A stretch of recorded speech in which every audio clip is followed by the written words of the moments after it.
What's up, guys? Today I'm going to be breaking down and discussing the medic rifle in Battlefield 1 called the RSC 1917 as part of the recently released They Shall Not Pass DLC for Battlefield 1.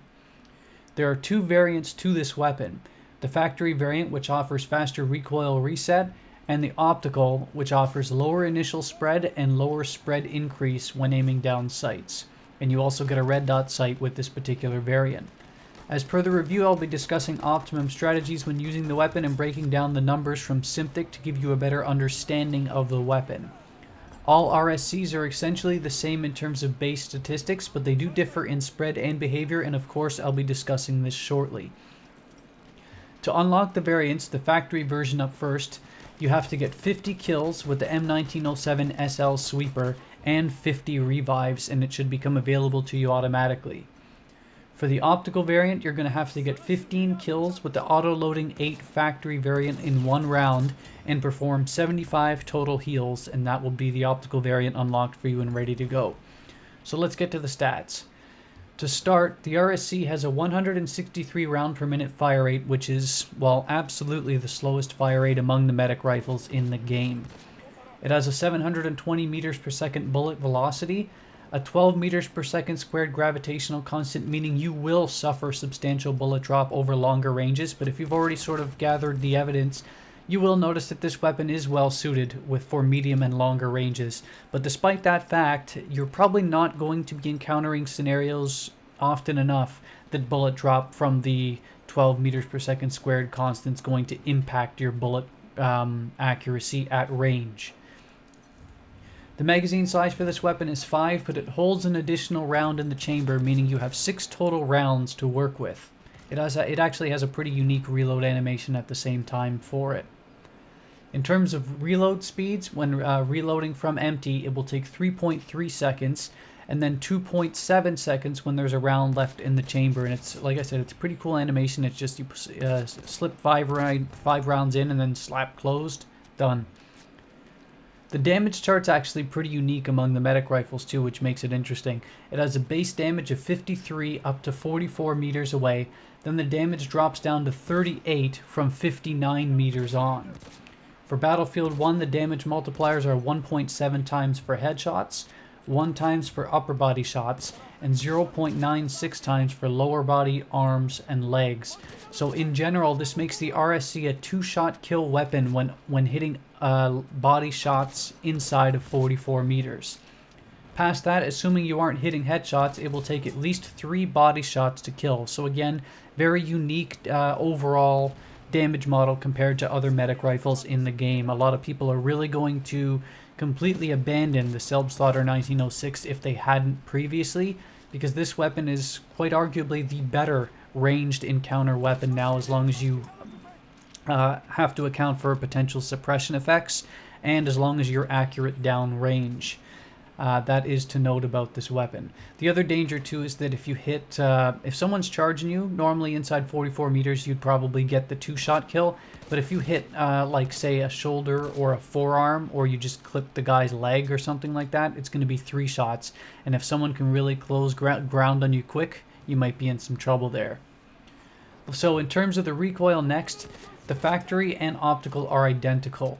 They will have 1.8 degrees of vertical recoil and 1.1 degrees of horizontal recoil, both to the left and to the right. So what essentially that does is put it among the highest recoil in terms of the medic rifle archetypes. The recoil decrease for the factory variant is 5.25 versus the optical with a rating of 3, which is to be fully expected because of the factory's recoil recovery rating, hence it having the name factory. Next, we'll now evaluate spread. The optical variant has 0.135 degrees of spread when aiming down sights and not moving, and 0.765 degrees of spread when aiming down sights and moving. The factory variant will have 0.18 degrees of spread when aiming down sights and not moving, and 1.02 degrees of spread when aiming down sights and moving. So, though the optical variant, as expected, is better at handling spread when you're aiming down sights, this is still a very punishing weapon when you're moving and shooting.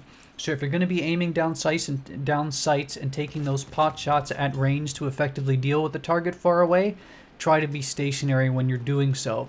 The more movement you have when you're aiming down sights with this weapon, the more the spread and the overall recoil is going to kick you. Reduce that and you'll see much better overall results.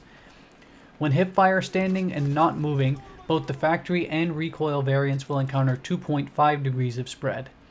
When standing, hip firing, and moving, you will encounter 3 degrees of spread. So again, goes without saying, in most cases, you probably don't want to get in close quarters encounters where you have to hip fire anyway. That's not going to be the weapon's strengths. Having said that, I think it goes without saying, like I said for the second time now, that seeing those high degrees of spread when you're hip firing in close, it sort of might end up being a crapshoot. So try and avoid those as best you can. Lastly, in terms of spread increase-decrease values, the factory variant will encounter 6 degrees of spread decrease and 0.2 degrees of spread increase, versus the optical, which will encounter 3.75 degrees of spread decrease and 0.125 degrees of spread increase. Last of note. So what ranges and situations does this weapon excel?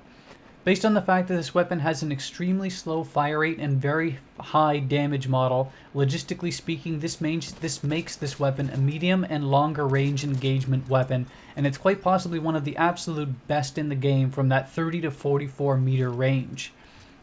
The 2-shot body shot potential at this range should really catch your attention. You're going to be punished for misses more so than other weapons because of the 6-round magazine and the especially slow fire rate, so staying at longer range engagements is absolutely going to be giving you an advantage versus other weapons, but you will have to be careful if someone hits you first because of flinch, or if you're getting shot at by an LMG who aims to basically suppress you. Also of note, this weapon will have significant recoil versus other weapons, so again, you're going to have to be cautious of this. You will be an easy kill for most players in close range encounter engagements because of the inability to put out extreme damage quickly, so you're going to want to stay away from a more aggressive close quarters style of play for best success. This weapon has a very strong specific niche in close range and highly specialized in this medium to longer range, so this is where you're going to want to stay, and you're probably going to see good results in doing so. So the big question is, what's my rating and would I use it often? DICE has added a weapon that takes away it sort of deviates away from the similar archetypes with slight different variations, which were the base game weapons, and added one that's very different from the rest of them. You have a very hard-hitting but extremely slow fire rate type of weapon here. At max, with the 5 mag plus 1 and 2-shot body shot potential, you can kill up to 3 enemies per magazine providing you don't miss.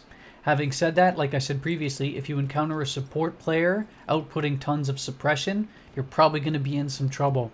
You won't be able to maintain that downrange accuracy, and missing shots is extremely unforgiving to both kill potential and potential survivability, especially if you're going inside of 30 meters where, say, someone with a more aggressive style can close range on you or tag you and get you into some trouble. So you should be very careful of that. I truly do believe this weapon will be a love-hate kind of weapon, meaning some people are going to grab it, start using it, and just fall in love with it, or some people are going to try it and hate it, and they're probably not going to use it beyond the first few minutes after they unlock it.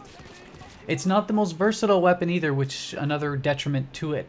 The auto-loading 8 and perhaps the Mondragon Storm will actually be better suited to those that play a more aggressive, more mobile, switching ranges type of engagement style of players.